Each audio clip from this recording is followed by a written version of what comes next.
అతను సంఘంలో ఓ ప్రముఖ వ్యక్తి, పైగా బాబా. ఓ ఆధ్యాత్మిక సంస్థ ఆధ్వర్యంలో నిర్వహిస్తున్న విద్యా సంస్థలో పెద్ద హోదాలో పనిచేస్తున్నాడు.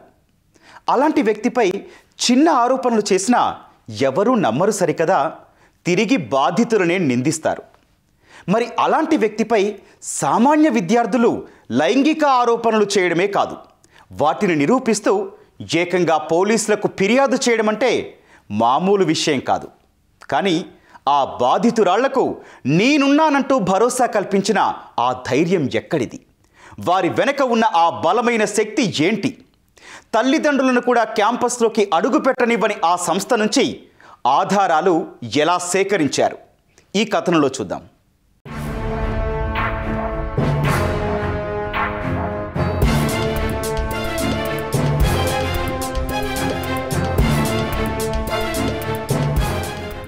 ఢిల్లీలో ఓ బాబాపై లైంగిక ఆరోపణలు తీవ్ర కలకలం సృష్టిస్తున్నాయి. ఓ ప్రముఖ ఆశ్రమం ఆధ్వర్యంలో నడుస్తున్న విద్యాసంస్థకు డైరెక్టర్గా ఉన్న బాబాపై అదే విద్యాసంస్థకు చెందిన 17 మంది విద్యార్థినీలు లైంగిక ఆరోపణలు చేయడం సంచలనం సృష్టిస్తోంది.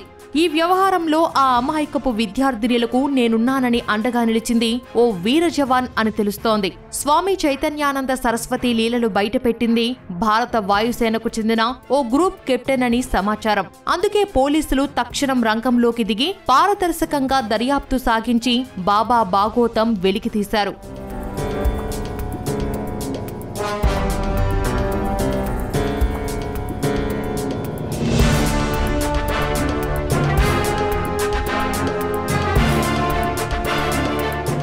ప్రముఖ ఆశ్రమం ఆధ్వర్యంలో నడిచే ఈ మేనేజ్మెంట్ కళాశాలలో ఎక్కువగా వాయుసేన ఉద్యోగుల కుటుంబాలకు చెందిన విద్యార్థులే చదువుకుంటున్నారు. వారితో పాటు ఉపకార వేతనాల సాయంతో ఆర్థికంగా వెనుకబడిన వారి పిల్లలు సైతం విద్యను అభ్యసిస్తున్నారు. అయితే ఈ సంస్థకు డైరెక్టర్గా వ్యవహరిస్తున్న చైతన్యానంద సరస్వతి లైంగిక వేధింపులు ఎక్కువవ్వడంతో విద్యార్థినీలు తమ గోడును పూర్వ విద్యార్థి దృష్టికి తీసుకెళ్లారు. పోలీసులకు ఆ విద్యార్థి లేఖ రాయడంతో పాటు వాయుసేనకు చెందిన గ్రూప్ కెప్టెన్ సైతం ఈమెయిల్ రూపంలో ఫిర్యాదు చేయడంతో పోలీసులు రంగంలోకి దిగారు.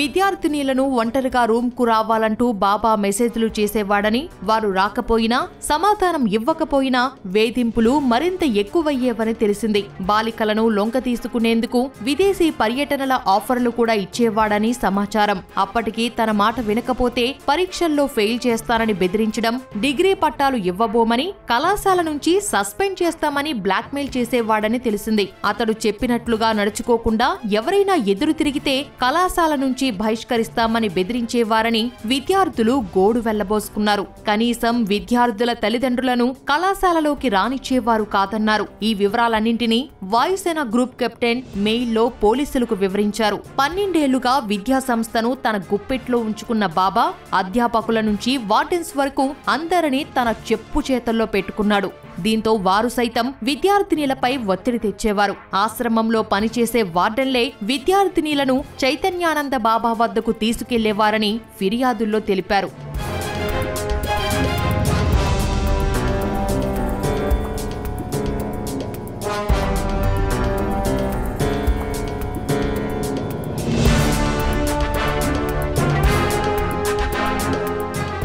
ఐఏఎఫ్ అధికారి పంపిన మెయిల్తో పాటు పూర్వ విద్యార్థి లేఖను పరిగణలోకి తీసుకుని విచారణ జరిపిన పోలీసులు బాబాతో పాటు అతనికి సహకరించిన అసోసియేట్ డీన్ సహా 3 కేసు నమోదు చేశారు. ఇప్పటికే బాబాను డైరెక్టర్ పదవి నుంచి ఆధ్యాత్మిక పీఠం తొలగించగా ప్రస్తుతానికి అతను ఇంకా పరారీలోనే ఉన్నాడు. మరోవైపు జాతీయ మహిళా కమిషన్ ఈ కేసును సుమోటోగా స్వీకరించింది.